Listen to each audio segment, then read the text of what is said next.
নবম pay scale নিয়ে মোটামুটি ভালোই কাজ চলছে। বেশ দ্রুত গতিতে অগ্রসর হচ্ছে নবম পে স্কেলের কাজ। তো নবম পে স্কেল বাস্তবায়নের জন্য যে নতুন কমিশন গঠন করেছিল, সেই কমিশন কিন্তু একটি সম্ভাব্য বেতন গ্রেড প্রকাশ করেছে। সেই বেতন গ্রেড নিয়ে আলোচনা করব এবং পূর্বের বেতন গ্রেডের সাথে তুলনা করে দেখব। তো ভিউয়ার্স, আপনারা যারা প্রথমবার আমাকে দেখছেন তারা অবশ্যই চ্যানেলটি সাবস্ক্রাইব করে পাশে থাকা বেল আইকনটি প্রেস করে রাখবেন, যাতে করে সমস্ত নতুন আপডেট সবার আগে আপনি পেয়ে যান। তো আজকের ভিডিওতে আমরা আলোচনা করব নবম জাতীয় পে স্কেলের সম্ভাব্য বেতন গ্রেড প্রকাশ করেছে নতুন যে পে কমিশন গঠন করেছে তারা। তো আমরা চলুন মূল ভিডিওতে ফিরে যাই। সরকারি কর্মকর্তা কর্মচারীদের দীর্ঘ প্রতীক্ষার অবসান ঘটিয়ে 23 সালের নতুন বেতন কাঠামো বা নবম পে স্কেল ঘোষণার বিষয়ে জোরালো আলোচনা শুরু হয়েছে। 1973 সালে স্বাধীন বাংলাদেশের প্রথম পে স্কেল জারির পর থেকে 2015 সাল পর্যন্ত মোট 8টি বেতন কাঠামো ঘোষণা করা হয়েছে। নিয়ম অনুযায়ী প্রতি 5 বছর অন্তর নতুন পে স্কেল আশা করা থাকলেও করোনা মহামারী ও বৈশ্বিক অর্থনৈতিক পরিস্থিতির কারণে তা দীর্ঘায়িত হয়েছে। তবে 2026 সালে এসে নবম পে স্কেল নিয়ে সরকারি পর্যায়ে ব্যাপক তৎপরতা শুরু হয়েছে। 2026 সালের শুরু থেকে সরকারি কর্মচারীদের মধ্যে নতুন পে স্কেল নিয়ে ব্যাপক কৌতূহল বিরাজ করছে। বর্তমান সরকার উচ্চ পর্যায়ে এই প্রস্তাবিত কাঠামোটি নিয়ে চুলচেরা বিশ্লেষণ ও পর্যালোচনা চলছে।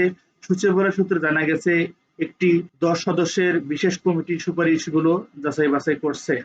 প্রস্তাবিত নবম বেতন কমিশন 2026 গ্রেড অনুযায়ী নিচে 26 সালের প্রস্তাবিত জাতীয় বেতন স্কেল একটি পূর্ণাঙ্গ তালিকা দেওয়া হলো, যা সরকারি কর্মচারীদের মধ্যে ব্যাপক কৌতূহল সৃষ্টি করেছে। তো ভিউয়ার্স, আমরা কিন্তু 2025 সালে একটি প্রস্তাবিত বেতন কাঠামো দেখেছিলাম। সেটি যদি আমি আপনাদেরকে একটু দেখাতে চাই, সেটি হবে এরকম যে প্রস্তাবিত বেতন যে কাঠামোটি রয়েছে সেখানে প্রথম গ্রেড 1,60,000 টাকা নির্ধারিত ছিল। তারপর দ্বিতীয় গ্রেড, তৃতীয় গ্রেড এভাবে সর্বোচ্চ 20তম গ্রেডের জন্য 20,000 থেকে 48,400 টাকা পর্যন্ত কিন্তু নির্ধারিত ছিল।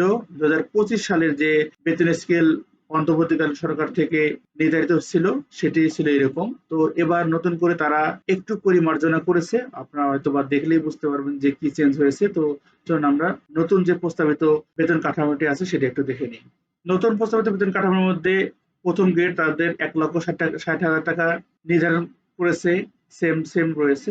এবং সর্বশেষ যে 20তম গ্রেডে রয়েছে সেখানে 20,000 থেকে 40,400 টাকা পর্যন্ত বেতন স্কেল রয়েছে। তো এখানে পরিবর্তন কি হয়েছে? পরিবর্তন কিছু হয়নি। এটা শুধুমাত্র নতুন যে 10 সদস্য বিশিষ্ট কমিটি গঠন করা হয়েছে, সেই কমিটিটা এই বেতন স্কেলটা পর্যবেক্ষণ করতেছেন আসলে বাস্তবায়ন কিভাবে করা সম্ভব বা এটা বাস্তবায়ন করা সম্ভব হবে কিনা। তো আগের যে প্রস্তাবনা রয়েছে সেটিই কিন্তু রয়েছে বহাল। তবে এখন তারা এগুলো যাচাই বাছাই করতেছেন আসলে এটি বাস্তবসম্মত কিনা এগুলো দেখার জন্য। উল্লেখ্য এই তালিকাটি বর্তমান নীতিমালা উল্লেখ্য এই তালিকাটি বর্তমানে নীতি নির্ধারণী পর্যায়ে আলোচনা একটি অংশ মাত্র। এটি চূড়ান্ত কোনো সিদ্ধান্ত নয়। সরকারের সংশ্লিষ্ট বিভাগ থেকে আনুষ্ঠানিক প্রজ্ঞাপন ও গেজেট প্রকাশিত হওয়ার পরেই এই বেতন কাঠামো চূড়ান্ত বলে গণ্য হবে। তো এই যে বেতন কাঠামোটি রয়েছে এটা কিন্তু চূড়ান্ত না। এই যে বেতন কাঠামোটি রয়েছে এই বেতন কাঠামো কিন্তু চূড়ান্ত না। এই বেতন কাঠামো চূড়ান্ত তখনই হবে যখন সংশ্লিষ্ট বিভাগ থেকে আনুষ্ঠানিক প্রজ্ঞাপন বা গেজেট প্রকাশ করা হবে, তখন এটা চূড়ান্ত বলে গণ্য হবে। তবে বর্তমান অর্থনৈতিক প্রেক্ষাপটে সরকারি কর্মচারীদের জন্য নতুন পে স্কেল বাস্তবায়ন করা সরকারের জন্য যেমন চ্যালেঞ্জিং, তেমনি কর্মকর্তা কর্মচারীদের জন্য এটি একটি বড় স্বস্তির সংবাদ হিসেবে দেখা যাচ্ছে। তো ভিউয়ার্স, যারা সরকারি কর্মকর্তা কর্মচারী রয়েছেন তারা কিন্তু চাচ্ছেন যাতে করে খুব দ্রুত সময়ের মধ্যে নবম পে স্কেল বাস্তবায়ন হয়। নবম পে স্কেল বাস্তবায়ন হলে অবশ্য যারা সরকারি কর্মকর্তা কর্মচারী রয়েছে তাদের জন্য অনেক স্বস্তির একটি বিষয় হবে। কিন্তু যদি দুর্নীতি কমানো যায় তাহলে কিন্তু এই নবম পে স্কেল বাস্তবায়ন করা যৌক্তিক। কিন্তু যদি নবম পে স্কেল বাস্তবায়ন করার পরেও দুর্নীতি আগের মতোই বহাল থাকে তাহলে এই নবম পে স্কেল দেওয়া আমার মনে হয় যে যৌক্তিক হবে না। এতে করে দেশের জনগণেরই ভোগান্তির শিকার বাড়বে আর কি। তো ভিউয়ার্স, এই ছিল সর্বশেষ নতুন পে স্কেল নিয়ে আপডেট। এবং এই যে নতুন যে পে স্কেল যে রয়েছে প্রস্তাবিত এটা নিয়ে আলোচনা হচ্ছে। তো এই পে স্কেল সম্পর্কে আলোচনা সভায় কি সিদ্ধান্ত হয় সেটি জানতে অবশ্যই চ্যানেলটি সাবস্ক্রাইব করে পাশে থাকা বেল আইকনটি প্রেস করে রাখবেন। আমরা প্রতিনিয়ত চেষ্টা করব আপডেট জানানোর জন্য। সবাই ভালো থাকবেন, সুস্থ থাকবেন। আল্লাহ হাফেজ।